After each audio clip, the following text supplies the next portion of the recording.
चलिए, तो अभी की क्लास में मैं आपको बताऊंगा क्रॉप इम्प्रूवमेंट रबी क्रॉप के बारे में।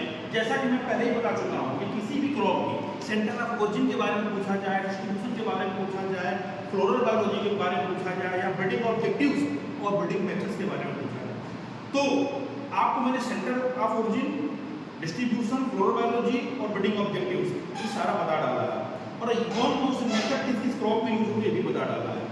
मैं इनमें से आपको एक कॉमन चीज बताता हूँ कि आप कोई भी क्रॉप आपको पढ़ना हो, आपको बस ये देखना है कि उसमें सेल्फ पॉलिनेशन होता है या क्रॉस पॉलिनेशन होता है।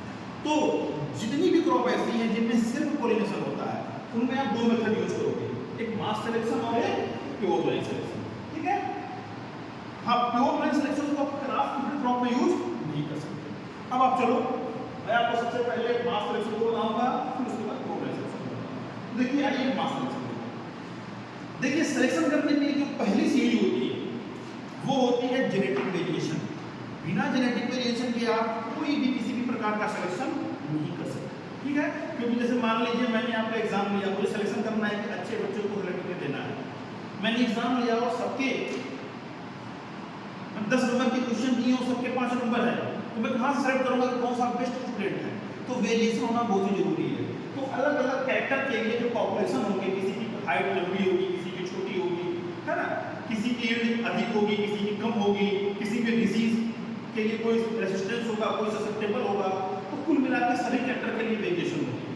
तो हम यहाँ पर जाएंगे और अच्छे अच्छे फिनोटाइप वाले आइडेंटिकल दिखने वाले प्लांट का हम सिलेक्शन करेंगे, और सिलेक्शन करने के बाद उनके सीधों को मिक्स करेंगे। हो गया सिलेक्शन। ठीक है, लेकिन अब ये सिलेक्शन कितना अच्छा हुआ इसको पता करने के लिए हम क्या करते हैं कि हमने यहाँ पर क्या किया, अच्छे अच्छे प्लांट का सिलेक्शन किया और उनके सीधों को मिक्स कर दिया। ये हमारा बन गया ब्रीडरशिप। क्या बोलते हैं इसको? ब्रीडरशिप। अब हम इसकी क्या करेंगे, next year initial rate trial करेंगे। एक लाइन हम इसकी लगा देंगे और इसके अगल बगल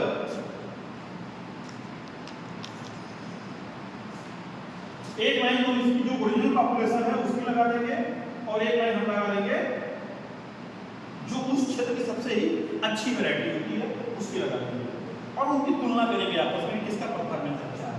अगर ये सिलेक्शन किए हुए लाइन का परफॉर्मेंस अच्छा है तुलनात्मक में, तो नेक्स्ट ईयर तीसरे से 5वें साल तक, 3rd to 5th ईयर तक हम इसको कोऑर्डिनेटेड ट्रायल में डालते हैं। इसे बोलते हैं इनिशियल ट्रायल और इसे बोलते हैं कोऑर्डिनेटेड ट्रायल। इन ट्रायल में भी अगर इनका परफॉर्मेंस अच्छा होता है तो इसमें भी देखो क्या होता है, फर्स्ट ईयर में हम यील्ड और डिजिटेंसी का तुलना करते हैं। नेक्स्ट ईयर में क्या करते हैं कि प्लांट का साइज बढ़ा देते हैं और सेम काम करते हैं। जब इसकी यील्ड और क्वालिटी वगैरह सब कुछ सही हो जाती है तो हम नेक्स्ट ईयर करते हैं एडाप्टिव ट्रायल या मिनी किट ट्रायल।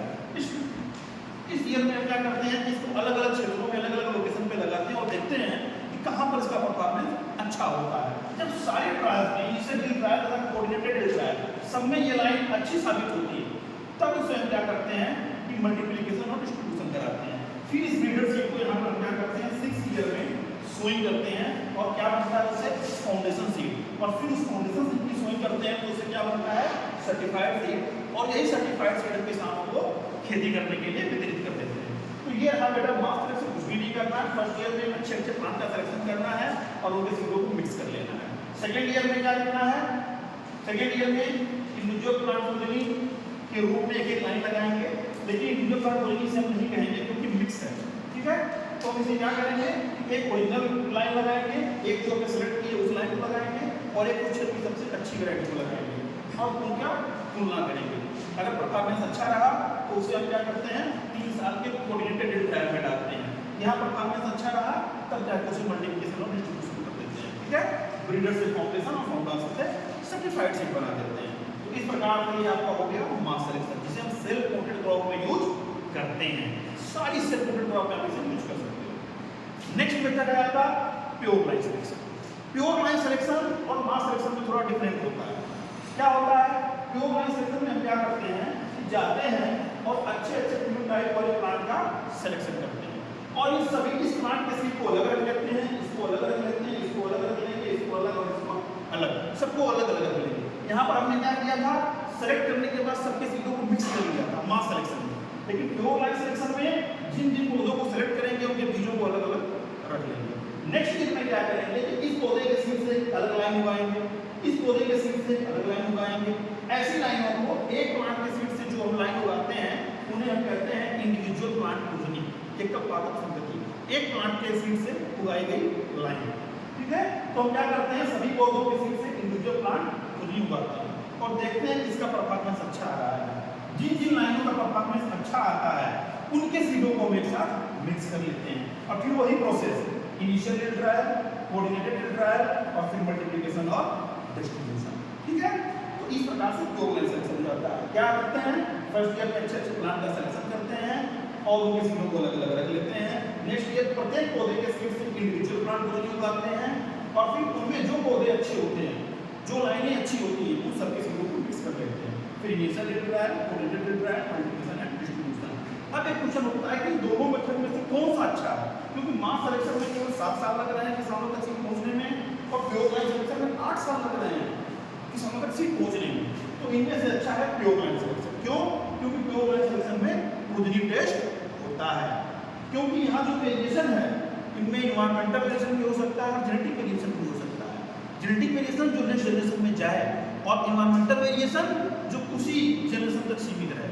ठीक है, तो यहाँ पर क्या होता है कि इन्वायरमेंटल और जेनेटिक दोनों का मिक्सचर होता है और यहाँ प्रोजेनी टेस्ट करते नहीं हैं, जो लाइन बनती है, जो वैरायटी बनती है, दोनों के मिक्सचर से होती है। लेकिन यहाँ पर हम क्या करते हैं, जिन पौधों को सेलेक्ट करते हैं उनके बीजों को फिर उगाकर देख लेते हैं। अगर इन पौधे की जो क्वालिटी है वही इस लाइन में भी आ रही है, मतलब ये जीन द्वारा कंट्रोल होगा, जेनेटिक वेरिएशन था। लेकिन अगर इस पौधे में कोई इन्वायरमेंटल वेरिएशन रहा होगा तो वो उसकी प्रोजेनी में नहीं जाएगा, उसे हम क्या करेंगे, रिजेक्ट कर देंगे। तो इस प्रकार से प्रोजेनी टेस्ट में हम केवल जेनेटिक वेरिएशन का यूज करते हैं। ये आपका बेटा हो गया प्योर लाइन सिलेक्शन और ये हो गया मास सिलेक्शन। सभी सेल कोटेड क्रॉप में हम इन दोनों मेथड का यूज करते हैं। क्रॉस कोटेड क्रॉप में आप प्योर लाइन का यूज कभी मत करना। ठीक है, ये केवल और केवल प्योर लाइन किसमें करते हैं, सेल्फ पॉलिनेटेड क्रॉप।